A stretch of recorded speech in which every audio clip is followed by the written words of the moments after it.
isn't Tim Cook trying to build Apple as a company that sells devices and not data? Exactly. And it is isn't that not in the DNA. It's not in the DNA. But isn't that a viable business model too? Or are you saying that for companies to survive, they have to become data companies?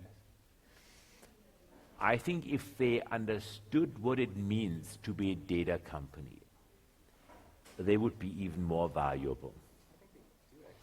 Well, perhaps you might introduce yourself. Another startup. I lost my... And I think that, with Apple, when the iPod came out, they had all the data for music. And basically, they ran the music business. They were the music business. And they were really, consolidating it. And after that, there were no more MP3 players or whatever. There's no more Napster. Like, they consolidated all of it. And they hoarded it all, basically. And to say that, at certain times you can just perspective. I think that Apple did have it in its DNA. It's just different.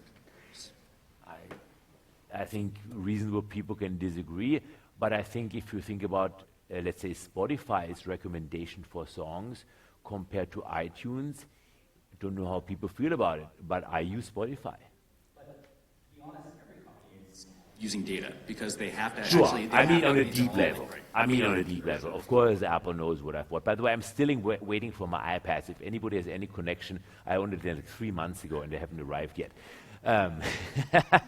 Tell us a little bit about your company as well, and you might introduce yourself. My name is Dosa Kim. I'm from Atlanta, Georgia, and we're with a business called Pedeka, but we make a product called Decrypted.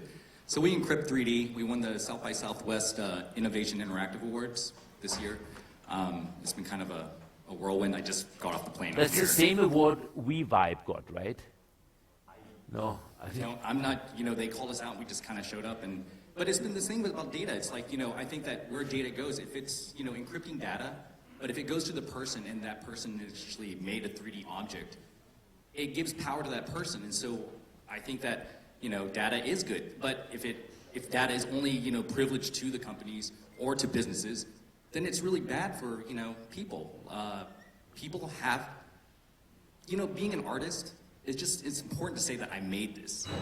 And in my industry, people make stuff all the time, and it's the company that makes it. But Andreas, encryption, isn't that the solution? Doesn't encryption mean that you can have a data economy which is guaranteeing privacy? I think it's not a technological problem. It is a societal, a social problem. What do we want?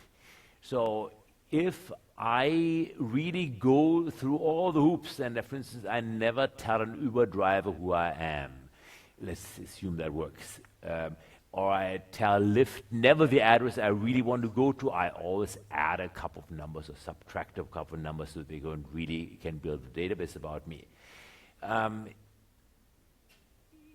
Let's say, actually here's a story which is true. A friend of mine in London, where they have it's not called Oyster card. Is it Oyster card? Yeah, Oyster. The Oyster card. He is from the UK. A friend of mine said, he does not, want his name to be associated. So he got an Oyster card, and you do have to give them like a bank account or something to fill it. But he made up a name, and he made up an email address, and because he didn't want them to know who he was. So then he lost his Oyster card. And he goes to the office and says, so what's your name? I don't know what I put on that card. Do you remember your email? Oh, no, I just made up an email. Can I please get the card back? And of course they laughed. So that story, I think, really shows quite well. So that's the exchange idea. Yes, he had his identity protected, but when he lost the card with all the money in it. Reactful, Jonathan Friedman, another of our startups that are demoing.